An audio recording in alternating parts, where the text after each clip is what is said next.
কোরআনের আয়াত যত ছোট হোক আলোচনা শুরু হবে, কিন্তু শেষ করা যাবে না।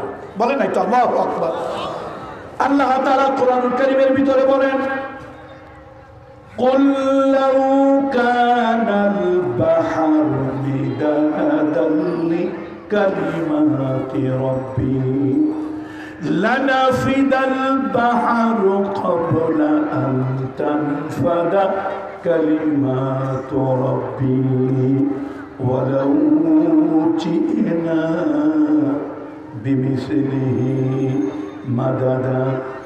হে নবী, আপনি বলে দেন, সমুদ্রের পানি দিয়ে যদি তোমরা কালি বানাও, গাছপালা বৃক্ষ তরুলতা গুলো কেটে কেটে যদি কলম বানাও, পেন্সিল বানাও, সমুদ্রের পানিকে কালি বানালে, গাছপালা বৃক্ষ তরুলতা কেটে কলম বানালে, দুনিয়ার সব জিন এবং ইনসান মানুষ তোমরা লেখক হয়ে গেলে, তোমার রবের বাণী এই কালামুল্লাহর ব্যাখ্যা বিশ্লেষণ তাফসীর লিখতে থাকলে সমুদ্রের পানি দিয়ে বানানো কালিগুলি ফুরিয়ে যাবে, উদ্ভিদ বৃক্ষ তরুলতা দিয়ে বানানো কলমগুলি শেষ হয়ে যাবে, মানুষ এবং জিন জাতির হায়াত ফুরিয়ে যাবে, তারপরও তোমার প্রভুর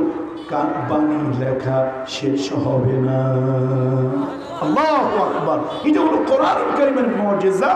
সুতরাং আমি 2 টুকরা আয়াত পড়ছি, আপনারা আবার ভাববেন না বোধহয় 5 মিনিটই শেষ হয়ে যাবে। না, 5 বছর ধরেও যদি কালামুল্লাহ শরীফের ব্যাখ্যা করা হয়, এখানে সাহিত্যের যদি কোনো ছাত্র থাকেন যারা সাহিত্যের উপরে পড়াশোনা করেছে, যে কোনো সাহিত্যের ছাত্ররা জানেন পৃথিবীতে যত রিচ ল্যাঙ্গুয়েজ, পৃথিবীতে যত সমৃদ্ধ ভাষা আছে, যেই ভাষার প্রতিশব্দ বেশি তার মধ্যে 1 নম্বরে হলো আরবি ভাষা। আল্লাহ কোরআনুল কারীম আরবিতে অবতীর্ণ করেছেন, আরবিতে অবতীর্ণ করেছেন। ইংরেজি একটা শব্দের 2টা 3টা 4টা অর্থ হয়, 5টা অর্থ হয়, 10টা অর্থ হয়, প্রতিশব্দ 1টা 2টা 5টা থাকে, এর বেশি থাকে না। আপনারা শুনে বিস্মিত হবেন, আল্লাহ তাআলা যে ভাষায় কোরআনুল কারীম অবতীর্ণ করেছে, কোরআনের একটা শব্দের 100 200 500 পর্যন্ত প্রতিশব্দ আছে। চিৎকার দিয়ে বলেন আল্লাহু আকবার। কত পর্যন্ত আছে? 500 পর্যন্ত প্রতিশব্দ আছে। আমরা ছোটবেলায় পড়েছি, আমি যখন আমার স্কুল লাইফে পড়াশোনা করেছি, এটি দেব, আশুতোষ দেবের ডিকশনারি পড়েছি। এরপরে যখন একটু কলেজ লেভেলে গিয়েছি তখন পড়েছি সংসদ পাবলিকেশনের ডিকশনারি। যখন ইউনিভার্সিটি পর্যায়ে গিয়েছি তখন পড়েছি অক্সফোর্ড, তাদের যে পাবলিকেশনের যে যত ডিকশনারি পড়েছি বা জানি, 1টা 2টা 5টার বেশি 10টার বেশি প্রতিশব্দ নাই। কিন্তু আপনি শুনে বিস্মিত হবেন, কালামুল্লাহ শরীফ, এই কোরআন জীবন্ত মুজিজা কোরআন, একটা শব্দের, একটা আরবি শব্দের একটা ওয়ার্ড তার 400 500 250 300 পর্যন্ত প্রতিশব্দ আছে। যারা পলিটিক্স করেন, আমি তাদেরকে একটু বিনয়ের সাথে একটা জিনিস বলে যাই। পলিটিক্স যারা করেন, এখানে সম্মানিত নেতৃবৃন্দ আছেন, শ্রদ্ধা নিয়ে বলি, আপনাদের মাইন্ডের ভিতরে একটা মাইন্ড সেট আপ হয়ে গেছে কি, কই হুজুররা আয়াত পড়ে একটা কথা কয় 10টা, এই হুজুররা দেশটারে খাইল। আসলে আমরা তো এক আয়াত পড়ে 10 কথা কই, কোন বলি 10,000 10 লক্ষ 10 কোটি কথা বললেও কালামুল্লাহ শরীফের হক আদায় হবে। তার কারণ আল্লাহ নিজেই বলেছে, সমুদ্রের পানি যদি কালি বানানো হয় তো সমুদ্রের কতটুকু পানি আছে? এক প্রশান্ত মহাসাগরের জলরাশির পরিধি হলো, প্রশান্ত মহাসাগরের জলরাশির পরিধি হলো 6,16,19,000 বর্গ কিলোমিটার। যেই জায়গাটুকুনে প্রশান্ত মহাসাগরে পানি আছে আর তার গড় গভীরতা হলো 14,000 ফিটের ঊর্ধ্বে। আল্লাহু আকবার বলবেন না? এটা কোন সাগরের কথা বলতেছি? শুধুমাত্র প্রশান্ত সাগর, অনলি প্রশান্ত মহাসাগরের কথা বলতেছি। তাহলে পৃথিবীতে সাগর মহাসাগর তো আরো আছে। আপনি এটাকে হেলা খেলা মনে করবেন না, এটাকে একটা যেন তেন এক্সাম্পল মনে করবেন না। আল্লাহ নিজে বলেছেন, সমুদ্রের পানি কালি হলেও তোমার রবের এই কালাম এর ব্যাখ্যা বিশ্লেষণ হবে না, তাহলে এক প্রশান্ত মহাসাগরে হাজার লক্ষ কোটি টন পানি ওর ভিতরে আসে, আর বাকি সাগর তো বাঁধি দিলাম। সুতরাং কালামুল্লাহ শরীফ এটা যেন তেন একখানা প্রচলিত পুস্তক নয়। মুহাম্মদ রাসূলুল্লাহ সাল্লাল্লাহু আলাইহি ওয়াসাল্লাম সভ্য নাগরিক এবং একটা কল্যাণময় রাষ্ট্রের জন্য রাসূলুল্লাহ এই কালামুল্লাহ শরীফের দুইটা জায়গা থেকে, একটা হলো বনি ইসরাঈল, বনি ইসরাঈল এই সূরার ৮০ নম্বর আয়াতে কারিমা পড়েছি। আল্লাহ নবী মক্কা থেকে নির্যাতিত হয়ে, নিগৃহীত হয়ে, মক্কার শাসক ছিল আবু সুফিয়ান এবং তার হেল্পিং হ্যান্ড আবু সুফিয়ানের সহযোগী মক্কা নামক জায়গাটাকে নগর কেন্দ্রিক এই রাষ্ট্রটাকে পরিচালনা করত আবু জাহাল, আবু লাহাব, উতবা, সাইবা, আবু সুফিয়ান। তার সহযোগী আরও ছিল ওয়ালিদ ইবনে মুগীরা। এরা যত ধরনের সন্ত্রাস, রাহাজানি, সাদাবাজি, খুন খারাপি, যত ধরনের অনৈতিক কাজ এরা করে বেড়াতো। এদের পার্লামেন্টের নাম ছিল দারুন নাদওয়া, খানায় কাবা, আল্লাহর ঘরটা যেখানে, কাবা শরীফ। এই কাবা শরীফের উত্তরের জায়গাটার নাম হলো গাজ্জা। আল্লাহ তাআলা সেই গাজ্জায় বিশাল একটা পাহাড় ছিল। আমি আমার স্টুডেন্ট লাইফে প্রথম যখন হজ করি 2001 সালে সম্ভবত, সেই সময় আমি এই পাহাড় দেখেছি। সেখানে একটা গেটই ছিল কাবা শরীফের, একটা দরজাই ছিল, নাম ছিল বাব দারুন নাদওয়া। অর্থাৎ তাদের পার্লামেন্ট যেখানে ছিল, পরামর্শ সভা, সেখানেই তারা এই মক্কা নামক নগরীটাকে চালানোর চেষ্টা করত। সেখানে অত্যাচার, নির্যাতন ওদের সেই নগর কেন্দ্রিক রাষ্ট্র থেকে হতো। নারীর অধিকার পাবে না, সন্তান তার সম্পদের অধিকার পাবে না, মানুষ জোর যার মুল্লুক হলো তার, মাইট ইজ রাইট, যার জোর আছে, যার লাঠি আছে, যার সন্ত্রাসী বাহিনী আছে, সে অন্যায় করলেও নেয়। আর যে গরিব, যে দুর্বল, সমাজে ভদ্র, সে যদি ন্যায় করে সেটা হলো অন্যায়। এই নির্যাতিত, নিগৃহীত সমাজ থেকে মুহাম্মদ রাসূলুল্লাহ নবুয়তির 13 বছরে মদিনার পানে তিনি যাবেন। দেখেন কি দারুণ একটা দোয়া রাসূলুল্লাহ সাল্লাল্লাহু আলাইহি ওয়াসাল্লাম আল্লাহর কাছে করলেন। আল্লাহ আবার সেই দোয়াটাকে কোট করলেন। নবীজি বললেন, ওয়াকুর রাব্বি আদখিলনি মুদখালা সিদকিন ওয়া আখরিজনি মুখরাজা সিদকিন ওয়াজআলনি মিন লাদুনকা সুলতানান নাসীরা। আল্লাহ আমাদেরকে যেখান থেকে, যেই জনপদ থেকে, যেই জায়গা থেকে, যেই রাষ্ট্র থেকে, যেই এলাকা থেকে, যেই কমিউনিটি থেকে আমাদেরকে বার করবেন, আল্লাহ এর মধ্যে আমাদের জন্য কল্যাণ রাখিয়েন। যেই কমিউনিটিতে, যেই জায়গা আমাদেরকে ঢুকাবেন, ওইটার ভিতরও আমাদের জন্য কল্যাণ রাখিয়েন। ওয়াজআলনি মিন লাদুনকা সুলতানান নাসীরা। আয় আল্লাহ আমাদেরকে একটা সৎ শাসন, সৎ লোকের শাসন, চরিত্রবান লোকের শাসন, ইমানদারের শাসন, একটা ন্যায়পরায়ণ রাষ্ট্রের শাসন আল্লাহ আমাদেরকে আপনি দান করেন। আল্লাহর কাছে নবীজি দোয়া করলেন। এই দোয়াটা আল্লাহ তাআলা পছন্দ হলো। আল্লাহ তাআলা কালামুল্লাহ শরীফে তুলে ধরলেন। নবীজিকে এই দোয়া বারবার করতে বললেন। রাসূলুল্লাহ সাল্লাল্লাহু আলাইহি ওয়াসাল্লাম তার নবুয়তির 13 বছরে মক্কা থেকে হিজরত করে মদিনায় চলে গেলেন। একটা সুন্দর সমাজ গোড়াপত্তন করলেন নবীজি। আল্লাহু আকবার, আল্লাহু আকবার, কি সমাজ হলো দেখেন। আমি কিন্তু কোনো কিচ্ছা কাহিনী, গাল গল্প করছি না, বাস্তবতা থেকে বলছি। মদিনায় গিয়ে ছোট্ট একটা নগর কেন্দ্রিক একটা কল্যাণময় রাষ্ট্র গঠিত হলো। মুহাম্মদ রাসূলুল্লাহ হলেন সেই রাষ্ট্রের প্রধান। নবীজির কাছে একজন মহিলা এলো, যে মহিলা মুহাম্মদুর রাসূলুল্লাহর কাছে সব থেকে বেশি ভালোবাসা। সে মহিলাটার নাম হলো ফাতেমাতুজ জোহরা বিনতে মুহাম্মদুর রাসূলুল্লাহ পড়েন সাল্লাল্লাহু আলাইহি ওয়াসাল্লাম। নবীজির কাছে তার কন্যা এলো।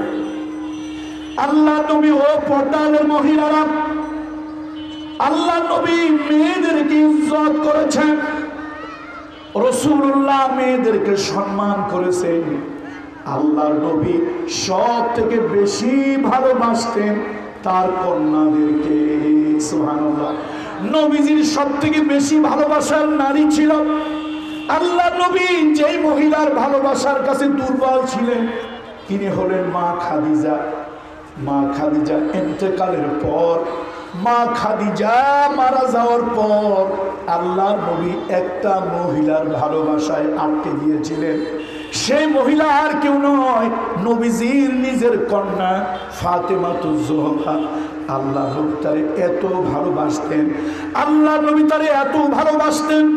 ইতিহাস বলে রাসূলুল্লাহ কোন যুদ্ধে গেলে, আল্লাহ নবী বিদেশে সফরে গেলে, আল্লাহ নবী মদিনার বাহিরে কোনো কাজে, কোনো অভিযানে যদি রাসূলুল্লাহ যেতেন, যাওয়ার সময় সবার সাথে দেখা করতে করতে সবার শেষে at the last of all, সবার সাথে দেখা করা সব শেষে আল্লাহর নবী ওই ফাতেমার সঙ্গে দেখা করতেন। সুবহানাল্লাহ। দেখছেন নবী মেয়েদেরকে কি ভালোবাসতো। আমার দেশের বাবারা কিছু হিপোক্রেট ধোকাবাজ বাবা আছে, ছেলেদের দেয় সম্পদ, মেয়েদেরকে দেয় দোয়া। দোয়া এটা 1 নম্বর ধোকাবাজি, হিপোক্রেসি।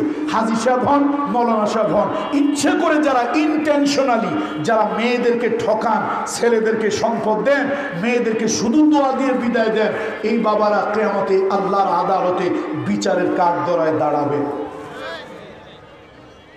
আল্লাহর আদালতে তারা বিচারের কাঠগড়ায় দাঁড়াবেন। ছেলে এবং মেয়ের ভিতরে সম্পদ দেওয়ার ক্ষেত্রে কোনো পার্থক্য করা যাবে না। আল্লাহ কর্তৃক নির্ধারিত, ছেলে পাবে 1, মেয়ে পাবে অর্ধ। কেন? এই যে বৈষম্যটা আল্লাহ করেন নাই, মেয়েকে আল্লাহ তাআলা পাওয়ার অনেক জায়গায় জায়গা দিয়েছেন, কিন্তু ছেলে তো অনেক জায়গা পাবে না। একটা মেয়ে জন্মগ্রহণ করে, আতুর ঘরে যখন জন্মগ্রহণ করে, ট্যাঁ করে যখন কাঁদে, ওই মেয়েটার নাড়ি কাটার জন্য যে ব্লেডটা লাগে, যে ছুরি কেসিটা লাগে, ওটা বাপের পয়সায়। স্যাভলন লাগবে, ডিটল লাগবে, অ্যান্টিসেপটিক যেন না হয়, সেই ডিটলটা, স্যাভলনটা, মলমটা, ঔষধটা বাবার পয়সায়। মেয়ে বড় হয়, জামা লাগবে, তারপরে তার ব্যাগ লাগবে, বই লাগবে, খাতা লাগবে, বাবার পকেটের পয়সা। মেয়েটা যখন একটু অ্যাডাল্ট হলো, ম্যাচিউরড হলো, সাবালিকা হলো, বাবা তার কলিজার টুকরা মেয়েকে ভালো একটা ছেলে দেখে পাত্রস্থ করলো। এবার যখন এই মেয়েটা কারো বধূ হলো, এখন তার শাড়ি লাগবে, চুড়ি লাগবে, লিপস্টিক লাগবে, আলতা সোনো পাউডার লাগবে, সব হলো স্বামীর পকেটের পয়সা।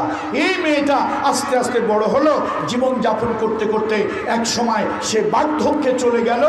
এবার তার বুড়ো বয়সে বাতের বড়ি লাগবে, কাশের বড়ি লাগবে, একটু পান লাগবে, একটু সুপারি লাগবে, একটু চুন লাগবে, এগুলি ছেলের পকেটের পয়সা।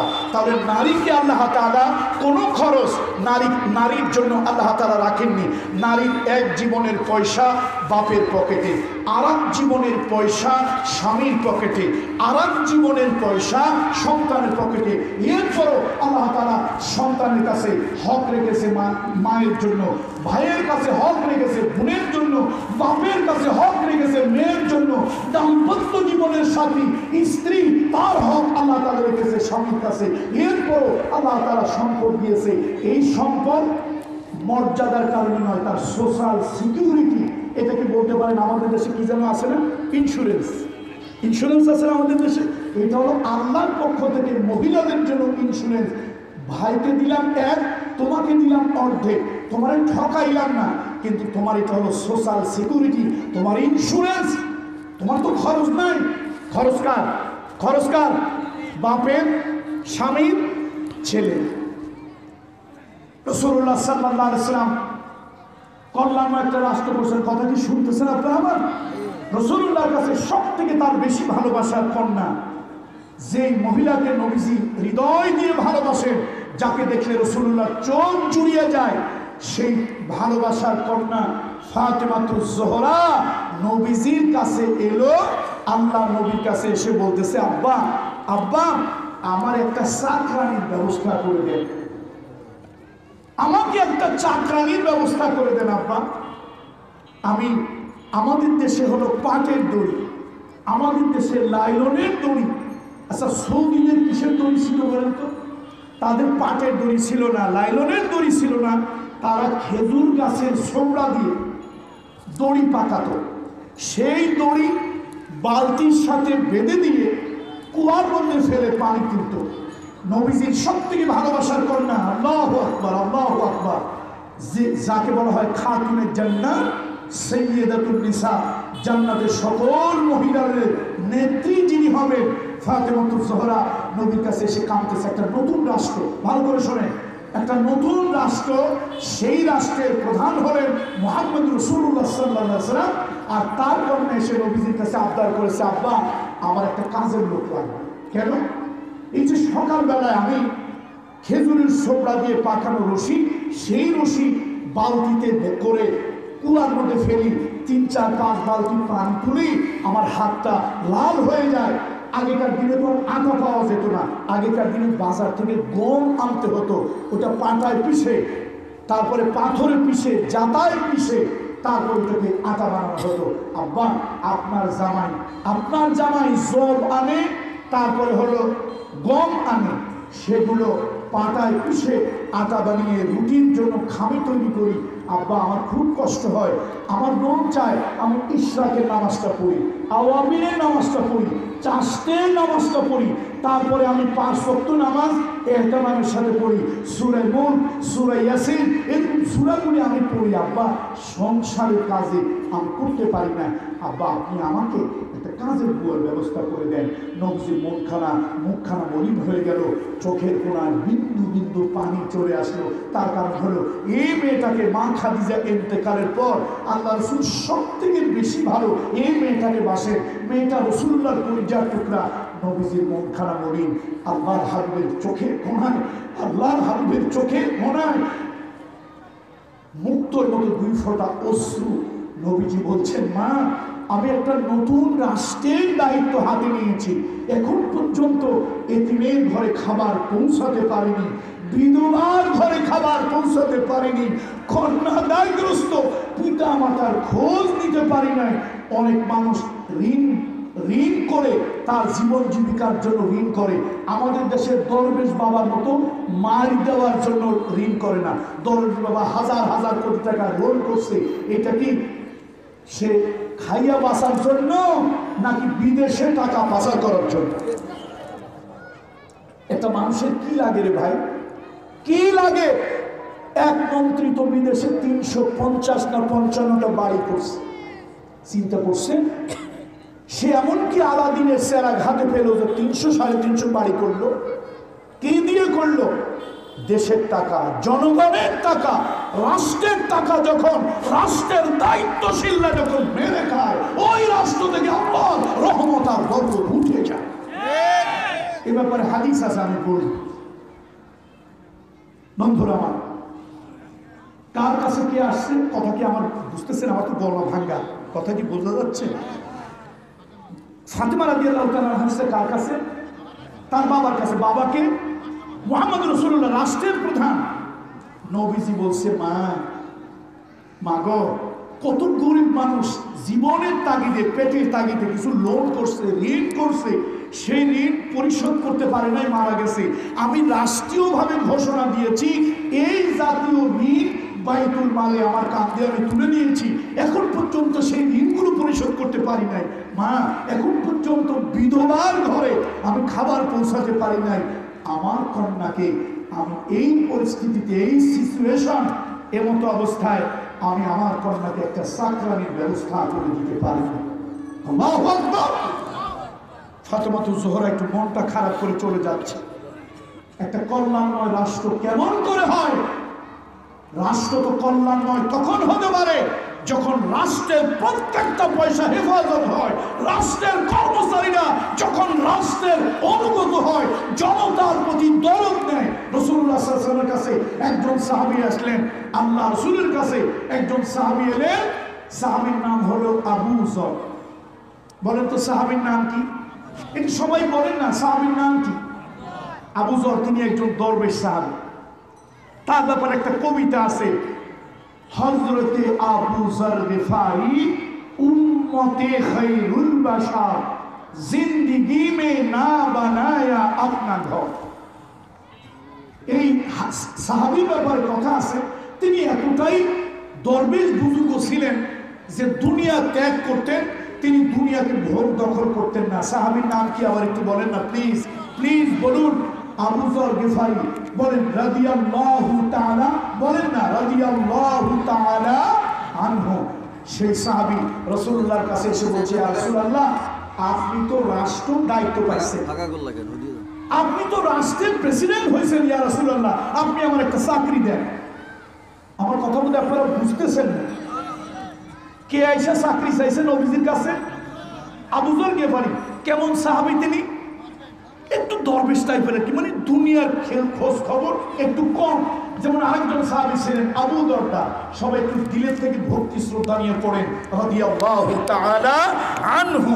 আবু দরদা উনি একটু দরবেশ টাইপের সাহাবী ছিলেন। দরবেশ বলতে মানে দুনিয়ার লোভ লালসা, দুনিয়ার খোঁজ খবর, এই দুনিয়ার ধান্দা ছিল না, শুধুমাত্র আখিরাত পরকালের চিন্তা।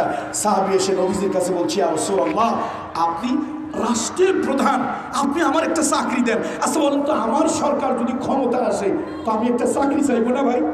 একটু ফায়দা চাইবো না? নবীজির কাছে বলছে, ইয়া রাসূলুল্লাহ, আপনি আমাকে একটা চাকরি দেন। রাসূলুল্লাহ ফাদারাবা আলা মানকিবি, ফাদারাবা আলা মানকিবি, নবীজি তার ঘাড়ের উপর একটা থাপ্পড় মারলেন, রহমতের নবী। আর এরপরে নবীজি বললেন, ইন্নাহা লা আমানাতুন, ইন্নাহা লা আমানাতুন। এই সাহাবী, আমি রাষ্ট্রের প্রধান, কিন্তু রাষ্ট্রের এই চাকরিটা হলো একটা আমানত।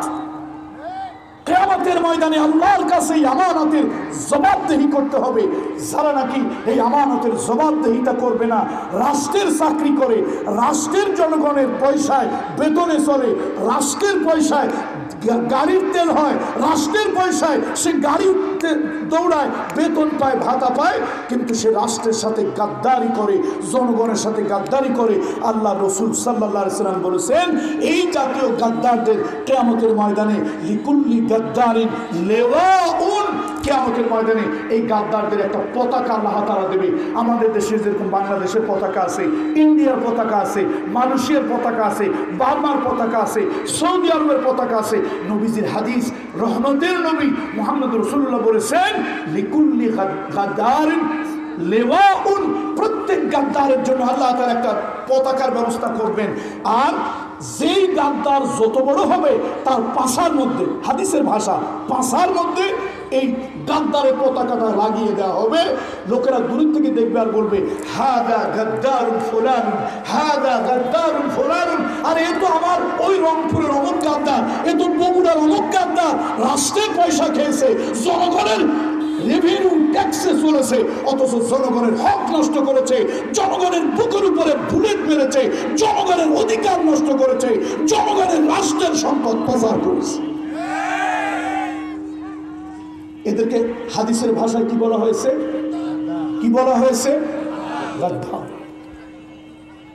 বন্ধুরা আমার, একটা কল্যাণময় রাষ্ট্র নবীজি প্রতিষ্ঠা করলে, এখন আসেন কল্যাণময় রাষ্ট্র কেমন করে হবে? যেই রাষ্ট্র 4টা মূলনীতির উপরে চলবে, ওই রাষ্ট্রটা হবে একটা কল্যাণময় রাষ্ট্র। সেখানে হিন্দু, বৌদ্ধ, মেজরিটি, মাইনরিটি, বিভিন্ন ধর্মের, বিভিন্ন মতের লোক থাকবে, কিন্তু কেউ নির্যাতিত হবে না। কি হবে না বলেন? বলেন কি হবে না? নির্যাতিত হবে না। কল্যাণময় একটা রাষ্ট্রে নাগরিকের ধর্ম আলাদা হতে পারে। ইসলাম কখনো কার উপরে জবরদস্তি করেনি। লাকুম দীনুকুম ওয়ালিয়া দীন। যখন কাফেরেরা মিলতে এসেছে, নবীজি বলেছেন না। আল্লাহ হাবিব যখন চাচ্ছিলেন এই কাফেরেরা মুসলমানের দেশে থাকবে আল্লাহ, এবং তারা আল্লাহকে মানবে না, আল্লাহ তাআলা জানিয়ে দিয়েছেন, লা ইকরাহা ফিদ্দীন, লা ইকরাহা ফিদ্দীন। ধর্মের ক্ষেত্রে জবরদস্তি নাই, বাড়াবাড়ি নাই। হিন্দু তার ধর্মীয় অধিকার, মানবিক অধিকার, নাগরিক অধিকার নিয়ে সে তার পূজা মণ্ডপে 1000টা মূর্তি তৈরি করে সে পূজা করুক, উপাসনা করুক, তার দেবালয়ের ভিতরে, উপাসনালয়ের ভিতরে সে যা ইচ্ছা করুক, এটা তার নাগরিক অধিকার। রাষ্ট্র তাকে নিরাপত্তা দেবে, রাষ্ট্র তার জান, মাল, ইজ্জত, আব্রু হেফাজত করবে। সে নাগরিক, এটা তার রাইটস, করুণা না, দয়া না, রাইটস, অধিকার। একটা কল্যাণময় রাষ্ট্রের 4 কাজ। আল্লাযীনা ইম্মাক্কান্নাহুম ফিল আরদ। আল্লাহ যদি কোনো মুসলমানদেরকে কোন দেশের নেতৃত্ব প্রদান করেন, কোন দেশ, কোন রাষ্ট্র, কোন ভূখণ্ডের নেতৃত্ব আল্লাহ তাআলা যদি দান করে, 4টা কাজ করবে। জনগণ শান্তি পাবে, রাষ্ট্রের নিরাপত্তা আসবে, আল্লাহর আসমানের দরজা আল্লাহ খুলে দেবে, রহমত আর বরকতে দেশটা ভরে যাবে। প্রথম হলো নামাজ কায়েম করবে। প্রথম কি করবে বলেন তো? নামাজ। এটা কি হিন্দুর জন্য না মুসলমানের জন্য? মুসলমানের জন্য। এখন নেতা যারা হয়, কয় নেতা নামাজ পড়ে? সোশ্যাল মিডিয়াতে দেখলাম ওই যে পতিত সরকারের এক নেতা তো বলছে আগামীকালকে ঈদুল আজহার না ঈদুল ফিতরের জানাজার নামাজ অনুষ্ঠিত হবে। দেখছিলেন না আপনারা? এটা ফেসবুকে দেখছিলেন? কিসের নামাজ হবে ভাই? ঈদুল ফিতরের জানাজার নামাজ। এই যদি হয় নেতা, এই যদি হয় নেতা, অমুসলিম কোন নেতা হলে, দেশের মন্ত্রী হলে তার হিসাব তার ধর্মের মতে। কিন্তু আমার আল্লাহ তাআলা বলেন মুসলমানদেরকে ভূখণ্ড দিলে নিজে নামাজ পড়বে, নামাজের পরিবেশ তৈরি করবে। তার কারণ নামাজ ছাড়া মানুষের নৈতিক চরিত্র, নাগরিকের নৈতিক চরিত্র কখনো ভালো করা যাবে না। এই যে আমাদের পাশে একটা দেশ, আওয়ার নেইবার কান্ট্রি, ছোট্ট একটা দেশ, নাম হলো ভুটান, যাকে বলা হয় এশিয়ার সুইজারল্যান্ড। আমি ভুটানে একবার একটা কনফারেন্সে গেলাম, সেখানে আমার এক ভদ্রলোকের সাথে দেখা হলো, মিস্টার টি নিডুক। তার সাথে আমার কথা হলো, তার বাড়িতে আমার দাওয়াত দিল। আমি চিন্তা করলাম সে হলো বৌদ্ধ, আমি হইলাম মুসলমান, যদি আমার বাড়ি নিয়ে আচ্ছা মতো জবাই করে হাত পাও বাইন্ধে, আমি তো ভয়তে যাইতে রাজি না। এখন আমার গাইড বলতেছে কোনো ভয় নাই, তুই যদি মন চায় যা, কোনো কিছু হলে আমি দায়ী, আর আমার রাষ্ট্রে এরকম ঘটনা ঘটবে। তো আমি বেচারা যখন বলে, আমার জিজ্ঞেস করলো তুই খাস কি খাস? আমি চিন্তা করলাম আমার কি শুয়ার খাওয়ায় না কুত্তা খাওয়ায়, তা তো ঠিক নাই। একটু মাঝে মাঝে সত্য কথা, মিথ্যা বলা না, সত্যটার একটু ঘুরাইয়া বলা জায়েজ। ইব্রাহিম খলিলুল্লাহ একবার বলছিল, ওই মিশরের বর্ডার পার হইয়া তার বিবি পরমা সুন্দরী বিবি সায়রাকে নিয়ে যখন যাবে, ওই দেশের রাজার একটা খারাপ চরিত্র ছিল, সুন্দরী মেয়ে পেলে হাইজ্যাক করে নিয়ে যেত, ভোগ দখল করত, তার যৌনাচার করতো, নাউজুবিল্লাহ। কিন্তু ভাইয়ের সাথে বোন থাকলে তারে আর নিত না। কার সাথে কে থাকলে?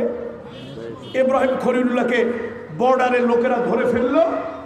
খলিলুল্লাহকে জিজ্ঞেস করলো মান হিয়া, এই মহিলাটাকে ইব্রাহিম খলিলুল্লাহ চিন্তা করলো, যদি আমি বলি যে আমার স্ত্রী, আমার কনজুগাল লাইফের পার্টনার, তাহলে তো সর্বনাশ হয়ে যাবে। কথা মিথ্যাও বলা যাবে না, আবার সত্য বললেও ঝামেলা।